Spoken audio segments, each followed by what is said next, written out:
Welcome everybody. Firstly, I'd like to start by acknowledging and paying my respects to the Tasmanian Aboriginal community as the traditional, original and continuing custodians, the Palawa people on the land upon which we are meeting today, and I'd like to acknowledge the elders past, present and emerging. It's Darlene McLennan here, and on behalf of ADCET, I'd like to welcome you all. Today we're going to hear from Dagmar and Terri from the University of Sydney. They're going to introduce the broad principles of universal design and assessment as covered in literature, and the importance of incorporating multiple means of representation, action, expression, engagement with assessments. It's a fantastic topic and really looking forward to hearing it. For those who haven't joined us before, we are using Zoom, and if you want to access the closed captions, you can find those in either your toolbar at the top or bottom of your page on your screen. So hopefully you're able to access those. If you do have any technical difficulties throughout the webinar, you can contact us at admin@adcet.edu.au. That's admin@adcet.edu.au. Dagmar and Terri are planning to talk to us for around 45 minutes or so, and then we'll have questions at the end. Throughout their presentation, please feel free to enter your questions in either the question pod or chat pod. Once again, you should be able to find that in either the bottom or top of your screen, and then I will ask those questions at the end of the presentation. So now I think we're going to start with Terri. So over to you, Terri. Thank you very much. Thank you. Okay, so thank you for that introduction. And as Sally just said, I'm Terri Mears, the Project Officer for the Disability Action Plan at the University of Sydney. Dagmar and I are going to take turns to present.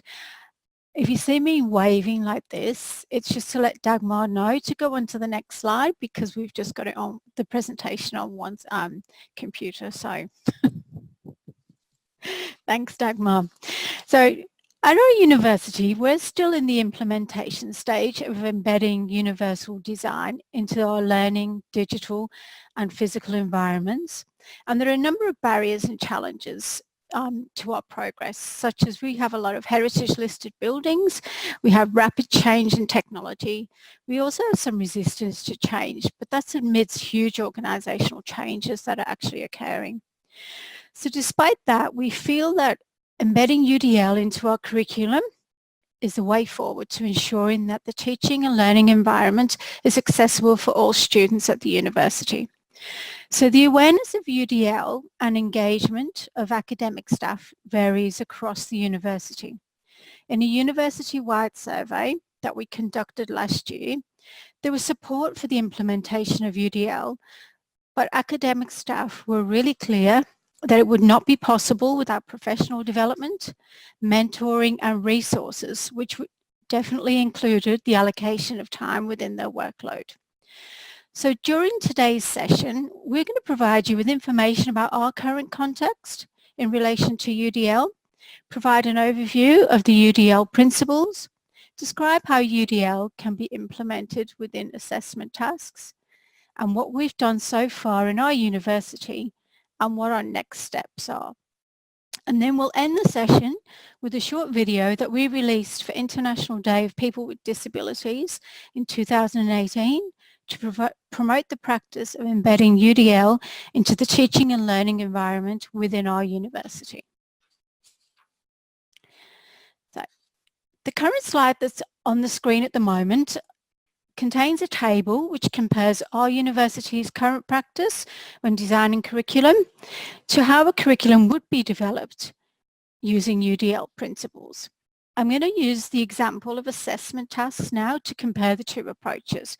So just to describe the table, on the left-hand side of the table, there's current practice in our university, which is reactive. It evaluates the student, cause and effect, and retrofits instruction. So within our university, our current practice is definitely reactive when it comes to designing assessments. The majority of assessment tasks are fixed across the university, and only one assessment option is usually provided, and that's usually an essay or an exam. So if students are assessed by disability services to determine if they require accommodations, and then If they do require an accommodation to an assessment, Disability Services includes that within an academic plan which is provided to teaching staff. Then is when the teaching staff will make the changes to the teaching and learning environment for the student and for the assessment tasks. Now, if I just describe the right-hand side of the table, if you're designing a curriculum using Universal Design for Learning, you use a proactive approach that evaluates the environment, the curriculum and the culture, and the cause and effect is intentional, and you design your instruction prior to the arrival of the students. So just to expand on that, when you're designing curriculum using UDL, teachers will proactively design the curriculum to include flexible and agile assessments. And the onus is on assessing, as I just said, the environment, the curriculum and the culture, rather than assessing the student, which is our current practice.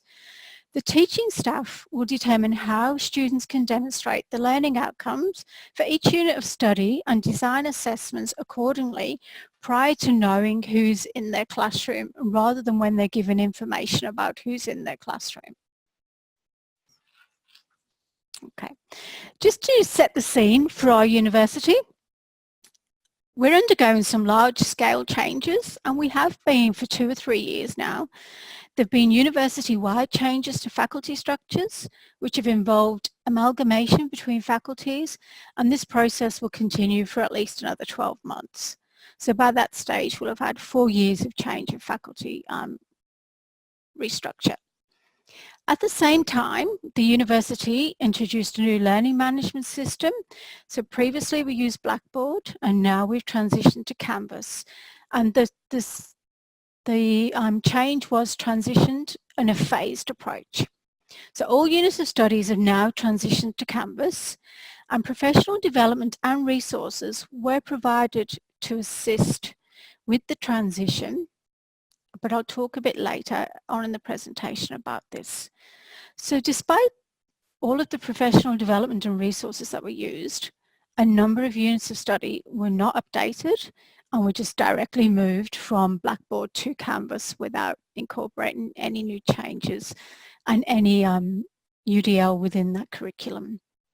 We're also undergoing significant curriculum reform, and major changes have occurred to undergraduate degree structures, which has included defining 9 graduate qualities, such as communication, both verbal and written, cultural competence, and information and digital literacy. These graduate qualities will be used as the basis for the creation of generic assessment rubrics, which will enable student attainment of the graduate qualities at the undergraduate level to be measured across all faculties and university schools. We've also just about to have another new strategy, which will commence shortly, focusing on the student experience at the university. And this strategy will look at 4 key areas for students: learning, belonging, participating, and keeping connected. So while all this change is occurring, Disability Services are trying to promote the implementation of UDL amongst all this.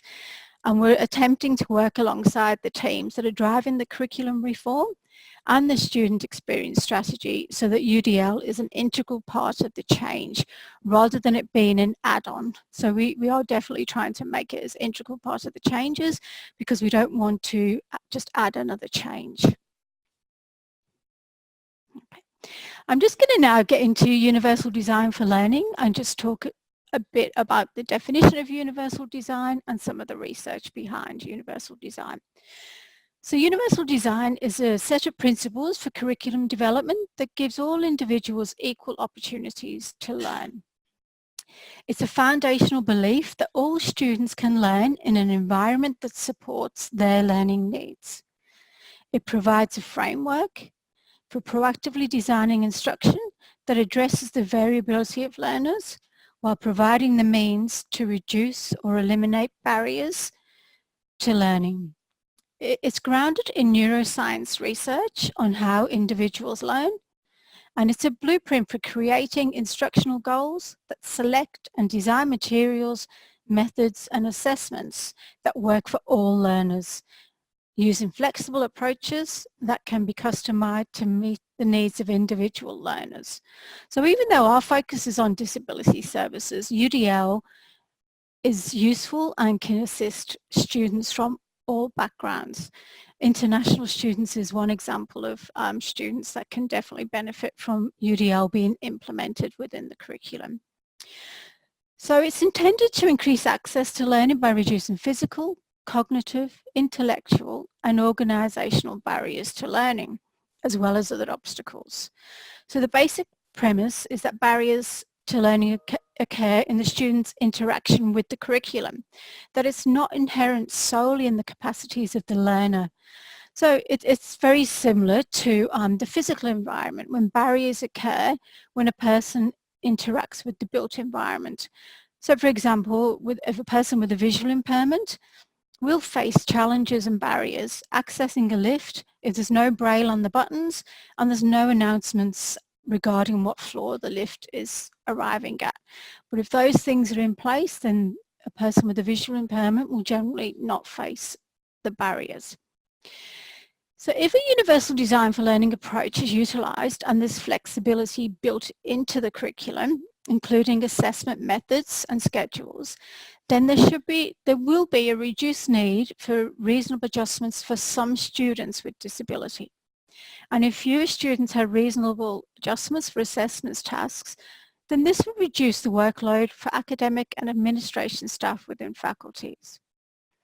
So Waterfield and West in 2006 theorised that universal design could accommodate individual differences between learners without the need for routine characterisation and negative labelling. And flexibility in assessment could also therefore remove the need for disclosure of disability for some students and protect their privacy.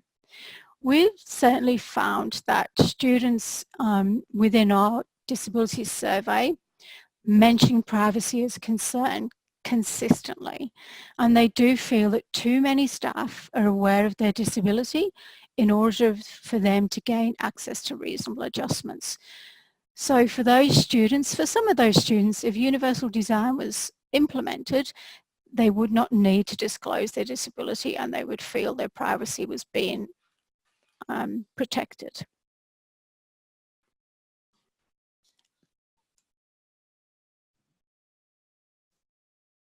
Thank you, Terri.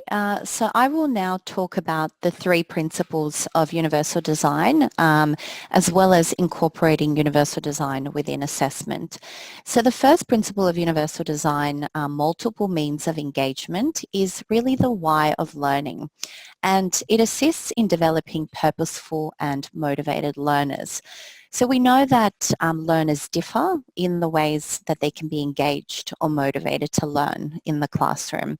So some learners are highly engaged by change or novelty, while others, can be quite disengaged and even frightened by those aspects, and they may prefer quite strict routine. So some learners might like to work alone, while others might prefer to actually work with their peers. So the key here with this principle is really to provide options in the way that students can interact with instructional material, and also provide options for building the students' motivation and engagement with the content. So this can be achieved, for example, by allowing students to actually participate in the design of classroom activities as well as classroom tasks where possible, by inviting students' evaluation and self-reflection to content and activities if possible, and by varying the length of work sessions or sequence of activities. So multiple means of representation is the what of learning. So learners differ in the ways that they perceive and comprehend what is presented to them. So for example, students with sensory disabilities such as visual impairment, learning disabilities such as dyslexia, language or cultural differences and so forth will all require different approaches and different ways of approaching and interacting with content. So other students might grasp information a lot quicker through visual or auditory means, whereas other students may prefer to receive information in printed text. So transfer and the learning of transfer does actually occur when multiple means of representations are used, and that is because it allows students to actually make connections within as well as between concepts. So in short, there really isn't one means of representation that will be optimal for all learners, and the key really is to provide different options for representation. So this can be achieved by providing information in flexible and varied formats through using different layouts of visual material, using different font in printed materials, as well as using different contrasts between text or image. Now moving into the third principle of universal design for learning, multiple means of action and expression, which is the how of learning. So we know that learners differ in the ways that they navigate learning, that they navigate the learning environment and express what they know. So for example, individuals with movement impairments, those who may have difficulties with strategic and organisational abilities, for example, students with executive function disorders, and students with language barriers and so forth, all approach learning tasks very differently. So some students may be able to express themselves well in written text, but not speech, and vice versa. So it should really be recognised that action and expression does require a great deal of strategy, practice and organisation, and this is also another area in which learners can differ in terms of their strengths and weaknesses. So once again, there really isn't one means of action and expression that will be optimal for all learners, and it brings us back to once again providing different options of action and expression for students to engage with. So this principle does specifically relate to assessment, as it's about allowing students to really approach learning tasks and to demonstrate what they know in different ways.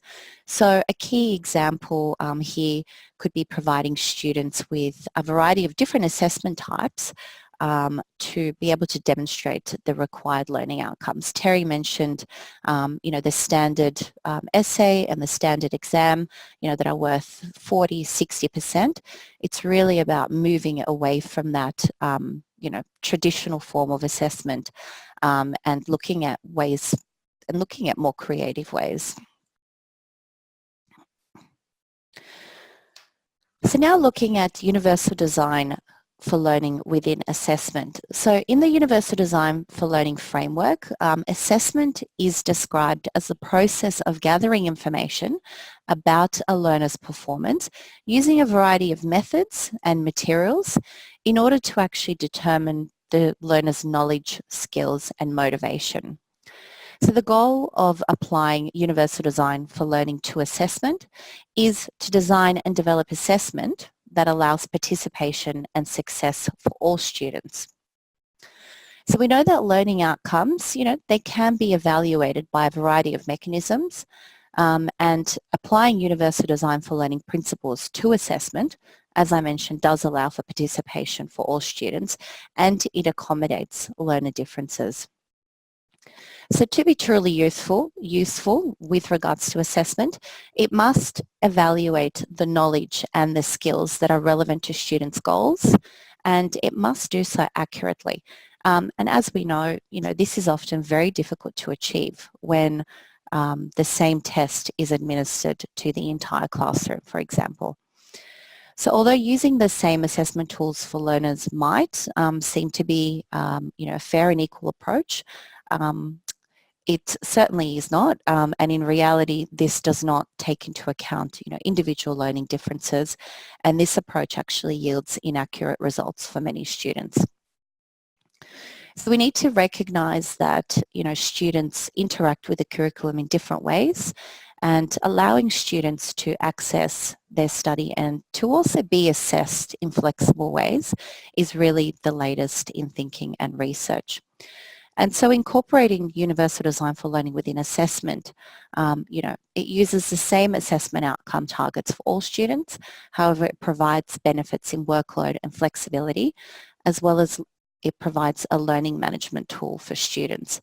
It provides equivalence in learning via multiple means of demonstrating that learning.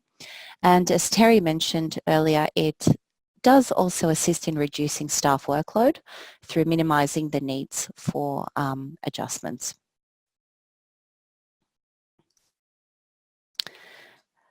So with regards to tips for planning assessments using universal design for learning, so the question is, how can the universal design for learning framework be used to actually design assessment? Well, this can be done through incorporating regular feedback, through formative assessment, as well as involving learners in their learning process. So when designing assessment, it's important to ask a number of questions. For example, is it possible to include choice in how the assessment is represented? How can learners show what they know? And how do the flexible options still support the intended learning outcomes that need to be measured? So we need to ask these questions because assessments often have additional barriers or challenges for students that are not actually connected with the intended learning goal. The questions that also need to be asked when designing assessment are, what are the targeted skills that this assessment is actually designed to measure, and what may be preventing the learners from showing what they know in the actual assessment?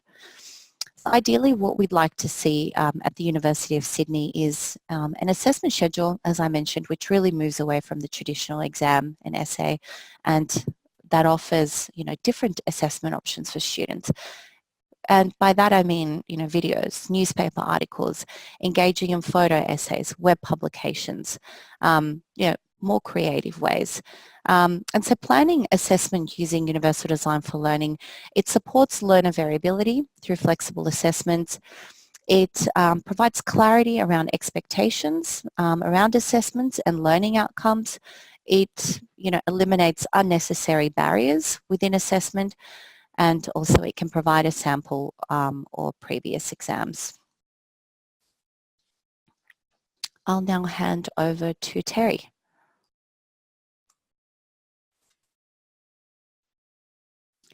Hi.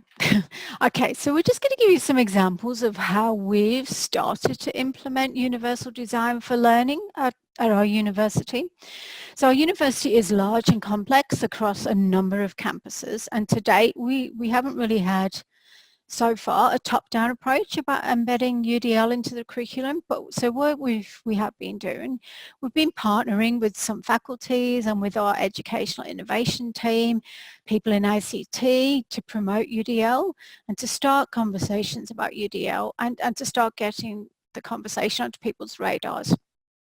So in recent focus groups regarding our disability action plan, staff commented there was definitely a lack of awareness amongst teaching staff about UDL, and there's need for large-scale intensive professional development.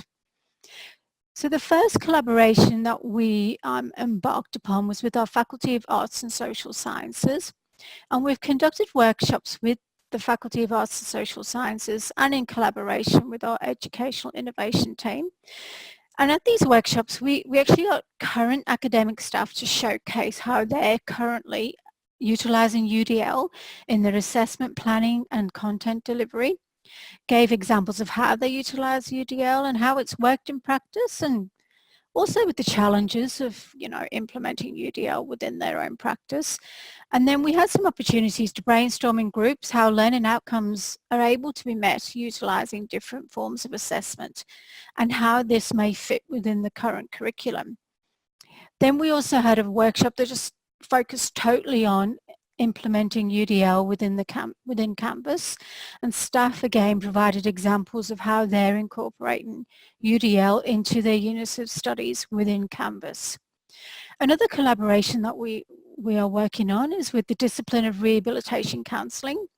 So they're redesigning their entire curriculum and they want to embed UDL into the curriculum from the start of that redesigning process. But they also want to educate their students about universal design at the same time. So the Disability Services team are going to speak to the cohort of students to talk to them about universal design, but also we're going to provide professional development to the staff and provide support to the teaching staff with their implementation. So rehabilitation is a small discipline within our university, and we've also got disability services staff in the faculty that can support them. And then this discipline will be used as a case study, and we'll use the learnings from that implementation in the discipline to then use that to upscale and wide-scale implementation. Another way that we've been attempting to embed UDL within the university is through our Disability Services Key Stakeholder Forum. So each faculty have staff that are assigned to be key contacts for disability services. So people such as, we've got faculty disability liaison officers, and we've got associate deans for student life. And these staff support students who are registered with disability services and provide guidance for faculty staff about the students and about disability in general.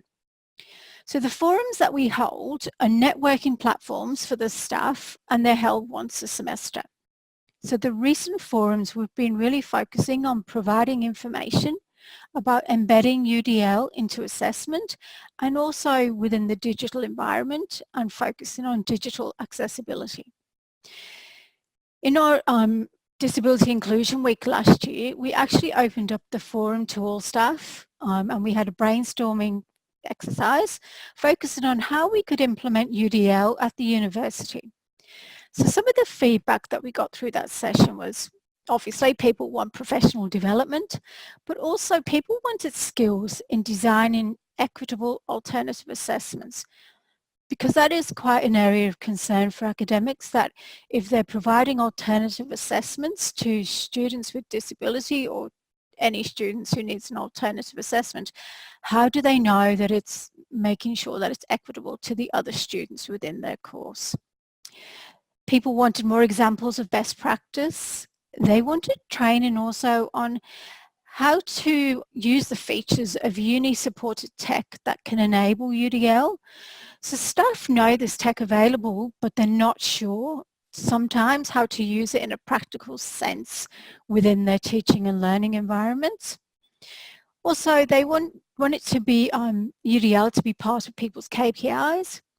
Another thing that people thought would be useful would that there'd be small grants available so that people could plan and deliver assessment changes within, plan and deliver changes to their assessment, but also they wanted recommendation about assessment standards. So they wanted standards to be in place before they began to implement UDL, and there is a huge program of change around assessment at the moment that will be delivering those changes to assessment and having some assessment standards. Again, people wanted to build assessments that don't discriminate, but they thought that also assessments could have a choice of style. So within your rubric, you get given your topic, and then you can choose a style. So instead of, I think people want to do it slowly, and so instead of having a whole range, they may give 3 or 4 options to students about how they can complete their assessment tasks. So have a presentation or an essay or a video. Communities of practice were things that people strongly believe would assist in embedding UDL. But also we need to have change in our culture. We need policies and procedures to support embedding UDL in work. And all of the feedback we got from that session will be utilised when we implement our next step, which Dagmar will talk a little bit about later. Another thing we did, we had a session with an external facilitator to focus and fine-tune some small-scale projects to promote or implement UDL. And the video that we'll show at the end of the presentation was developed as a result of this session as one option to educate staff about UDL. And the video release was accompanied by an article on universal design for learning as well. Okay. So as was said, our university's transitioned from Blackboard to Canvas, and it was a great opportunity to try and embed UDL into the LMS. So on the screen at the moment is a screenshot of a demo front page of a unit of study within Canvas, which was used in professional development and mentoring when staff were building their Canvas sites. So the screen is just got a picture and then clear buttons where students can go. So there's a clear button for a unit of study outline, there's a clear button for all the learning material, any discussions, and a clear button for assessment information. Another one for teaching staff and contact details, and a frequently asked questions. So it's very clear, it's a very clean and simple layout, and this is the type of layout that the transition team were hoping people would use in their units of studies to make it easier for people to access. So other ways that UDL was embedded into Canvas is that we collaborated with them to provide some professional development on how to build universally designed Canvas sites. The templates. There's also an A3 poster guideline on practical approaches to implementing universal design within Canvas. And if people would like a copy of that, if they could let Jane know, and we can send that to Jane and she could put it on the website. Other things that we did as well, the university purchased ARC, which enables videos to be captioned automatically. And that system is 85% correct, and it's very easy to edit. So it's something that academics, once they're shown how to use, it's an easy tool for them to use. Okay. Another example of how we're attempting to incorporate UDL into the university is to provide resources on web and digital accessibility. So on the screen at the moment is a screenshot of one of our intranet pages that has links to resources for staff. So the screen at the moment, there's a screenshot of a video that we did for called Ask Us Anything, which was part of our Disability Inclusion Week. On the left-hand side is information about our marketing and communications, and then there's some information on web and digital accessibility, and then on the right-hand side there's information on our digital accessibility implementation plan. So at our university, we have a small team that focuses on assistive technology and digital accessibility. And they have an assistive technology room in the main library with staff support. And our marketing team also has staff that focuses on digital accessibility. So the university has a digital accessibility implementation plan, which is supported by a committee that oversees the plan and supports staff to implement the plan within their area. Other things that we do have, we've got accessible templates for Word and PowerPoints, PDFs, tables. We also have guidelines on how to make documents accessible. The university has purchased software to check accessibility of websites. We have digital accessibility training, which is provided to staff. So there's general accessibility training for people who just need some general knowledge, but then we actually have in-depth training for educational designers and web designers so they know how to make their products accessible. Within the forums that we talked about earlier, or other forums, regularly people are provided with information about digital accessibility. Okay. And Dagmar now will talk about our next steps.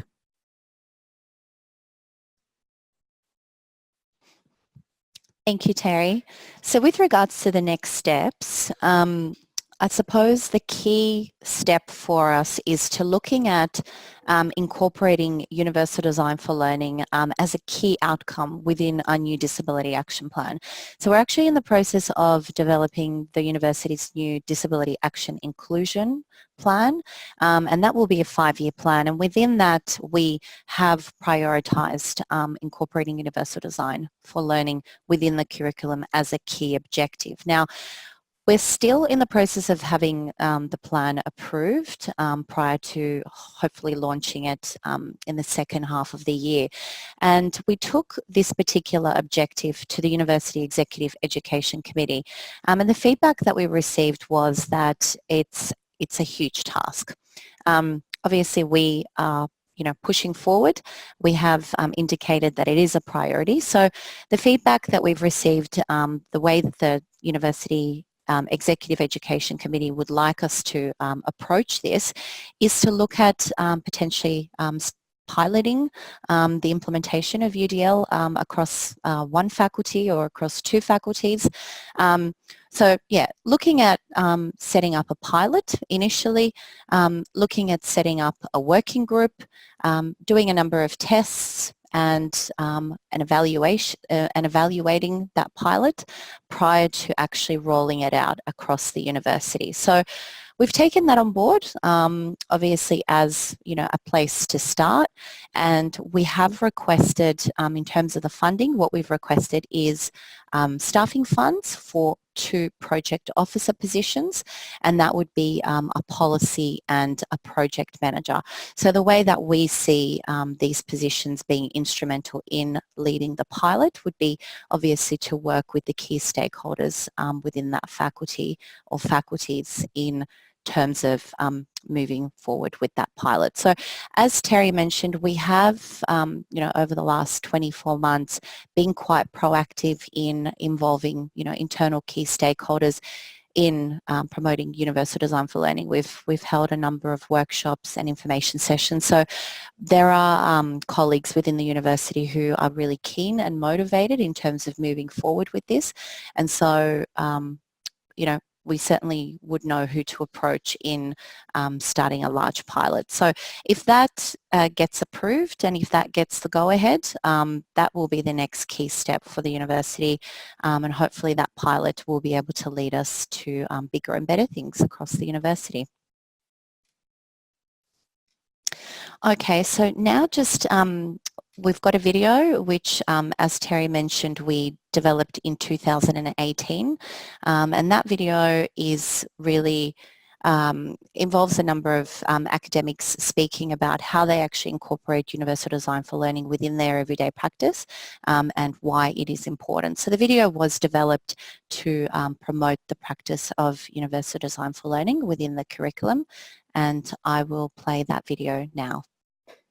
To an introduction to universal design for learning. Thank you. By Disability Services.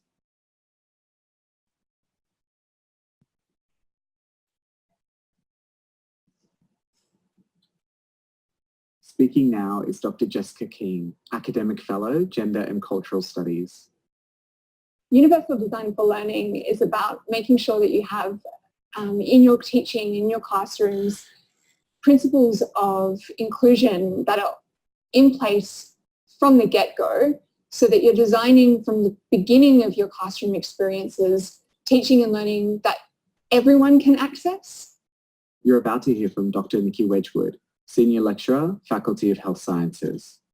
UDL is important because it reduces barriers to learning by providing multiple ways for teachers to engage students, for students to acquire knowledge, and for students to show that they've acquired that knowledge. Here's Dr. Michael Millington, Senior Lecturer, Discipline of Rehabilitation Counselling. Universal design in any framework is where we need to go as a society to deal with diversity. This is Mr. Marco Antic, Educational Designer in the Educational Innovation Team. Every learner, every academic, every person that participates actively in education may benefit from UDL. On screen now is Professor Adam Bridgman, Pro-Vice Chancellor, Educational Innovation.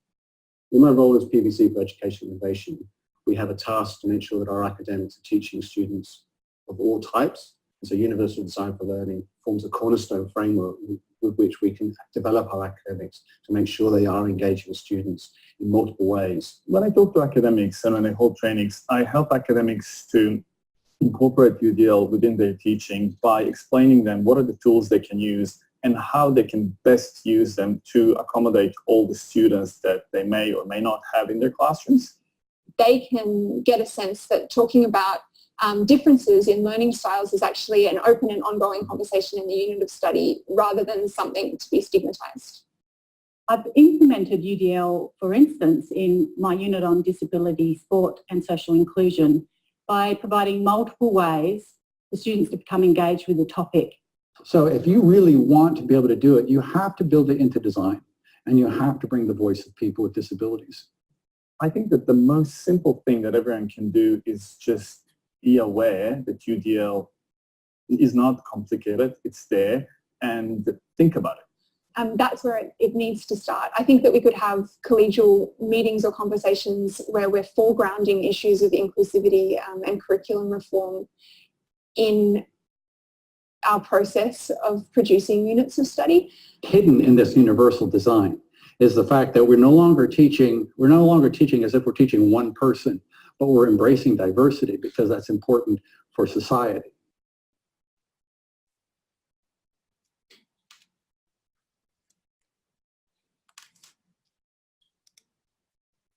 This video was created by Disability Services in conjunction with the FAS e-learning team.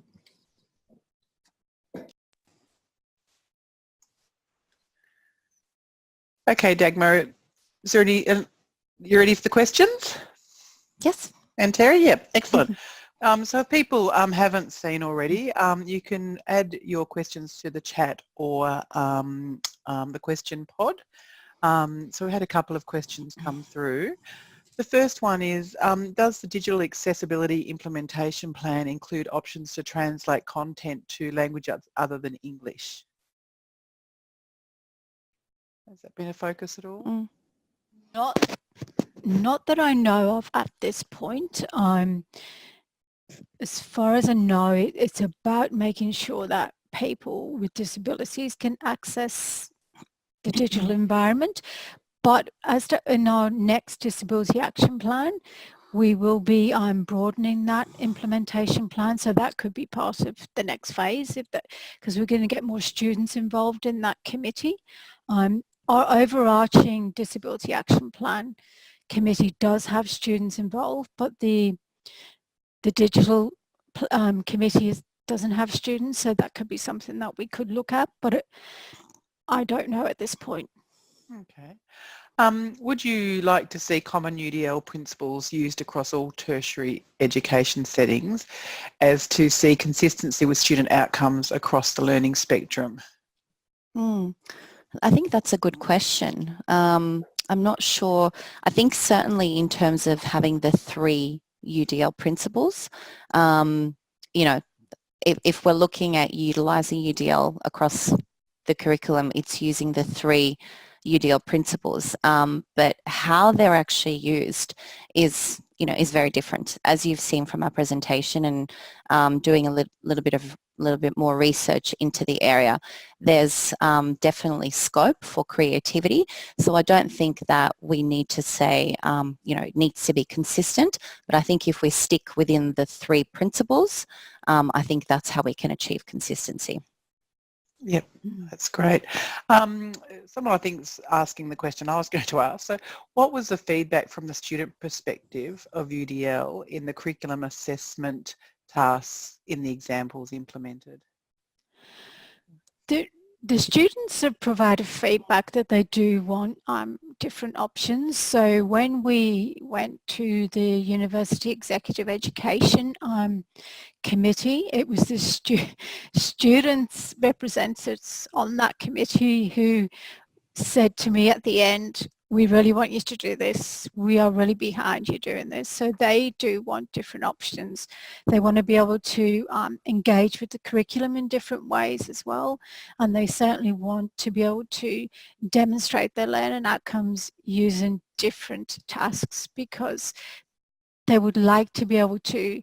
Some students would prefer to present to a group. Some students would prefer to video themselves and present that video to the group. So there's definitely students who want variety in assessment tasks to be able to demonstrate their learning. Yep, excellent. So was there, like, I think at one point you kind of spoke about like that in the evaluation itself, like did students actually provide, like, was there a general evaluation overall for one unit around the, like, I suppose I was looking for that key question of would students have even known that UDL principles were put in place in a unit, for example? The evaluation that we carried out was about the Disability Action Plan. Yep. And that, okay. so there was questions about universal design in there. Students talk more about alternatives rather than using that terminology. Yep. Some staff do know what the terminology is, some staff don't, but students were more about that they wanted alternative options. And one other thing we found is that students did feel that, and staff felt that the teaching and learning environment at the university was sort of flexible and it was supportive, but it wasn't very innovative. And that's what students and staff want. They want to be able to do things slightly differently and give different options. Yeah, and often, you know, from the work that we do and the work that disability officers do, you know, we see firsthand how often we need to adjust assessment schedules for students. You know, when it's made up of the very kind of traditional, rigid, you know, very large weighted assessments and exams. So students aren't really referring to universal design for learning as such, but they're definitely referring to a greater variety of assessments and, you know, different options. So they're able to, you know, demonstrate their strengths with, you know, less of a reliance for adjustments. Excellent. So someone's asked, how would UDL work for computer marked assessment? Have you had any examples of that? No, not so far, being honest. And another question was, how does UDL work for assessing large student cohorts?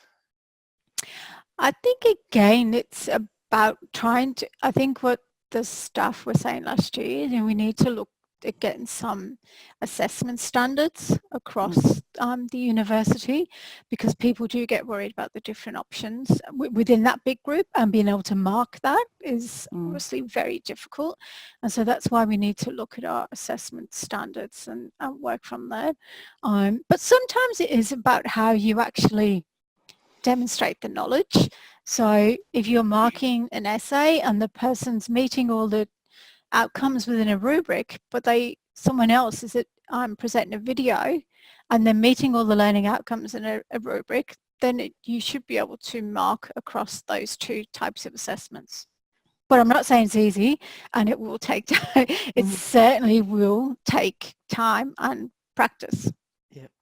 Right. Have you had success in shifting the discussion from academic staff from needing more time in order to add UDL rather than replacing and enhancing current practices, or will that be a part of the DAP?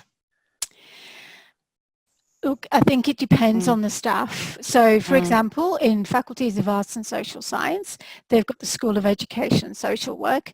So they teach their students about universal design for learning, so they're more likely to be on board with that.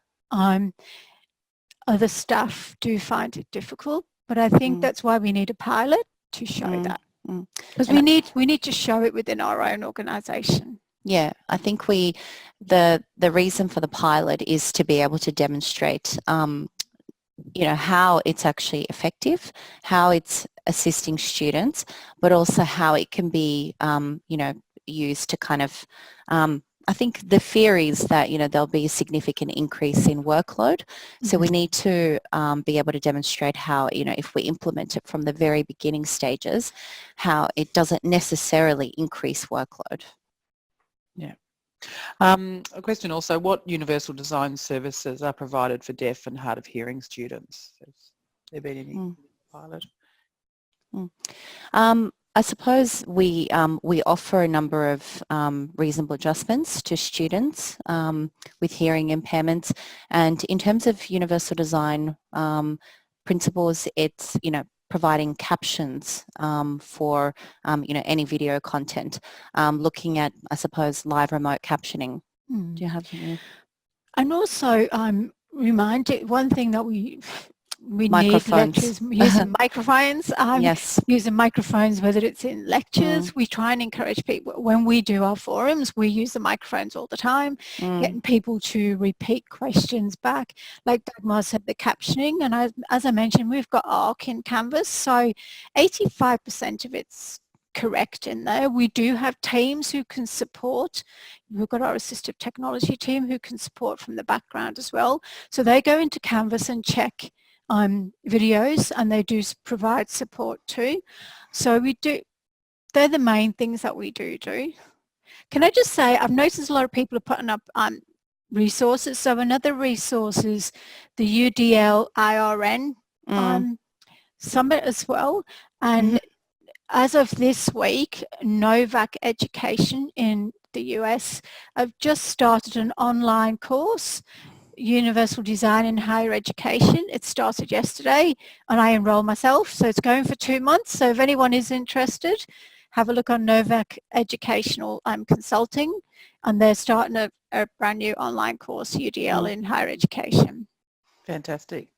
Excellent. No, so for those who may not have their chat pod up, there are a lot of great links, including a webinar that was on last week in UDL. We will try to grab all those and add that as a part of the content under our webinar as well. So, which is great. Thanks, Tracy, for that good link quickly. So good having people working for us. Wow. Love it. All doing it. So well done. There is a question about UDL for architectural and building design. I suppose within your the DAP, I suppose the kind of ensuring your campus is universally designed or any upkeep, that's what's happening at the moment? Or look, within our current app, there was lots of information about the campus and the infrastructure and the buildings, and we've got the same in our next app. So all our new buildings and any of our renovations do comply with the Building Code of Australia and AS 1482.